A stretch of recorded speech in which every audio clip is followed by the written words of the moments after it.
नमस्ते विद्यार्थ्यांनो, रोज प्रकल्पांतर्गत ऑनलाईन अध्यापनामध्ये तुमच्या सर्वांचे हार्दिक स्वागत. मी प्राध्यापक मोहिते गेबी, महात्मा फुले महाविद्यालय पिंपरी या ठिकाणी कार्यरत आहे. इयत्ता 12वी कॉमर्स फॅकल्टीसाठी चिटणीसाची कार्यपद्धती या विषयातील तिसरे प्रकरण भाग विक्री या प्रकरणामध्ये भाग विक्रीच्या पद्धती या उपघटकाचा आपण अभ्यास करणार आहोत. तत्पूर्वी संस्थात्मक वित्तव्यवस्थेचे स्रोत या प्रकरण 2 मधील थोडक्यात आढावा घेऊया. मालकीच्या भांडवलाच्या स्रोतामध्ये भाग, प्रतिधारण नफा, कर्जाऊ भांडवलाच्या स्रोतामध्ये कर्ज रोखे, ठेवीचा स्वीकार, बंधपत्रे, अमेरिकन ठेव पावती, जागतिक ठेव पावती, व्यावसायिक बँका, वित्तीय संस्था, व्यापारी कर्ज याचा आपण अभ्यास केलेला आहे. भाग विक्री या तिसऱ्या प्रकरणात भाग वाटप कसे करतात, भागाशी संबंधित विविध संकल्पना, भाग भांडवलाचे वर्गीकरण, अधिकृत, नाममात्र, नोंदवलेले भांडवल, विक्रीस काढलेले आणि विक्रीस न काढलेले भांडवल, प्रत्यक्ष विकलेले, प्रत्यक्ष न विकलेले भांडवल, मागणी केलेले, न मागणी केलेले भांडवल, वसूल भांडवल व वसूल न झालेले भांडवल अशा विविध संकल्पना आपण पाहिल्या आहेत. कंपनीला नवीन व्यवसाय सुरू करणे, पूर्वीची देणी देणे, व्यवसायाचा विस्तार वाढवणे, खरेदी, विक्री, विपणन या क्रिया पूर्ण करणे, कर्जफेड करण्यासाठी प्रवर्तन, नोंदणी अवस्था, भांडवल उभारणी अवस्था पूर्ण करण्यासाठी कंपनी भाग, कर्ज रोखे, बंधपत्रे यासारख्या प्रतिभूतीची भागधारकांना विक्री करून मोठ्या प्रमाणात भांडवलाची निर्मिती करत असते. विद्यार्थी मित्रो, भाग विक्री करताना भाग विक्री पद्धती कोणत्या आहेत हे आपण पाहूया. भाग विक्रीच्या पद्धतीमध्ये सार्वजनिक विक्री 2 पद्धतीने केली जाते. एक म्हणजे प्राथमिक सार्वजनिक विक्री, त्यास इंग्लिशमध्ये IPO इनिशियल पब्लिक ऑफर असं म्हटलं जातं. प्राथमिक सार्वजनिक विक्री ही पहिली पद्धत आहे. कंपनी स्थापन झाल्यानंतर पहिल्यांदा जनतेला भाग विक्रीस काढते, त्यास आपण प्राथमिक सार्वजनिक भाग विक्री असे म्हणतो. त्यानंतर कंपनीची नोंदणी भाग बाजारात होत असते. भाग बाजाराचे उदाहरण द्यायचं म्हटलं तर मुंबई भाग बाजार, राष्ट्रीय भाग बाजारमध्ये नोंदणी होत असते. सार्वजनिक विक्रीमध्ये दुसरी पद्धत म्हणजे नंतरची सार्वजनिक विक्री होय.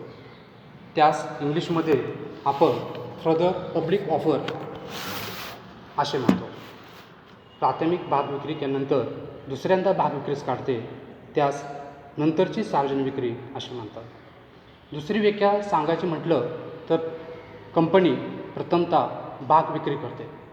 जर भागधारकाने भाग घेतले नाही तर जनतेला भाग विक्रीस काढते, त्यास आपण नंतरची सार्वजनिक विक्री असे म्हणतो. भाग विक्रीच्या पद्धतीमध्ये विद्यमान समहक्क भागधारकांना देखील भाग विक्री केली जाते. आता विद्यमान कोणाला म्हणायचे? ऑलरेडी कंपनीचे भागधारक आहेत त्यांना आपण विद्यमान समहक्क भागधारक म्हणतो. विद्यमान समहक्क भागधारकांना 2 प्रकारचे भाग विकले जातात, हक्क भाग आणि बोनस भाग. हक्क भागास इंग्लिशमध्ये राईट इश्यू असे म्हणतो, तर बोनस भागास आपण इंग्लिशमध्ये बोनस इश्यू असे म्हणतो. भाग विक्रीच्या पद्धतीमध्ये विद्यमान कर्मचाऱ्यांना देखील अनेक विकल्प योजना दिल्या जातात. एक म्हणजे कर्मचारी भाग विकल्प योजना, दुसरी कर्मचारी भाग खरेदी योजना आणि तिसरी योजना भाग किंमत वृद्धी अधिकार योजना. चौथा विकल्प म्हणजे स्वेट सामान्य भाग होय. भाग विक्रीच्या पद्धतीमध्ये चौथा भाग आहे खाजगी पद्धतीने केली जाणारी विक्री. यामध्ये देखील खाजगी विक्री 2 पद्धतीने केली जाते. पहिली पद्धत हक्क भाग पद्धतीने व दुसरी पद्धत अग्रहक्क पद्धतीने वाटप केले जाते. विद्यार्थी मित्रहो, भाग विक्रीच्या पद्धतीमध्ये प्राथमिक भाग विक्री किंवा सार्वजनिक भाग विक्री म्हणजे काय हे सविस्तर पाहूया. कंपनी जनतेस भाग खरेदी प्रत्यक्षरित्या करू शकत नाही, त्यासाठी भाग खरेदीसाठी आव्हान करते, त्यास आपण सार्वजनिक भाग विक्री असे आपण म्हणतो. नव्याने स्थापित झालेली कंपनी भाग खरेदी करण्यासाठी जनतेस आव्हान करते, माहितीपत्रक प्रसिद्ध करते. त्यास इंग्लिशमध्ये आपण प्रॉस्पेक्ट्स असे म्हणतो. माहितीपत्रक म्हणजे काय? माहितीपत्रकामध्ये कंपनीचे नाव, पत्ता, नोंदणी क्रमांक, निबंधक, सभासद, संचालक, प्रवर्तक, हिशोब तपासनीस, चिटणीस, कंपनीची सद्यस्थिती, भागाचे प्रकार, भागाची किंमत इत्यादीविषयी ज्या पत्रकामध्ये माहिती असते त्या पत्रकास आपण माहितीपत्रक असे म्हणतो. असे माहितीपत्रक वर्तमानपत्रात प्रसिद्ध केले जाते, जेणेकरून कंपनीची माहिती भागधारकास कळू शकेल व गुंतवणूकदार भाग खरेदी करण्यासाठी उत्सुक होऊ शकेल. कंपनी प्राथमिक भाग विक्री किंवा सार्वजनिक भाग विक्री करताना 2 किंमत पद्धतीचा अवलंब करते. पहिली पद्धत म्हणजे निश्चित किमतीस भाग विक्री पद्धत व दुसरी पद्धत बुक बिल्डिंग पद्धत. निश्चित किमतीस भाग विक्री पद्धत म्हणजे काय? निश्चित किमतीस भाग विक्री पद्धतीला फिक्स प्राईस असे इंग्लिशमध्ये म्हणतात. भागाची निश्चित किंमत माहितीपत्रकात नमूद केली असते. या पद्धतीमध्ये माहितीपत्रकात भागाची संख्या आणि किंमत नमूद केली असते. भागाच्या दर्शनी किमतीचा काही हिस्सा अर्जासोबत गुंतवणूकदाराकडून मागवला जातो. कंपनी दर्शनी मूल्यास किंवा वाढावा घेऊन कंपनी भाग विक्री करू शकते. वाढावा घेऊन भाग विक्री म्हणजे काय?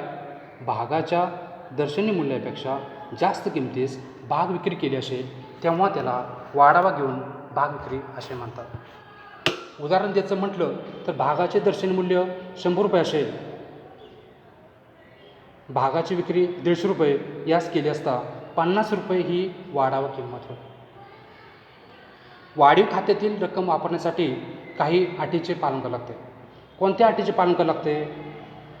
त्यातली पहिली अट सांगता येईल, वाढावा म्हणून मिळालेली रक्कम लाभांश रूपात भागधारकांना वाढता येत नाही. दुसरी अट, वाढीव खात्यातील रक्कम पूर्ण दत्त बोनस भाग देण्यासाठी वापरता येते. आणि तिसरी अट, कंपनीच्या प्राथमिक खर्चासाठी वाढीव रक्कम वापरता येते. चौथी अट आपल्याला सांगता येईल, भाग लाभांश, कर्ज रोखे, विक्रीसाठीचा खर्च, व्याज, दलाली सूट व इतर देणी देण्यासाठी वाढीव खात्यातील रक्कम वापरता येते.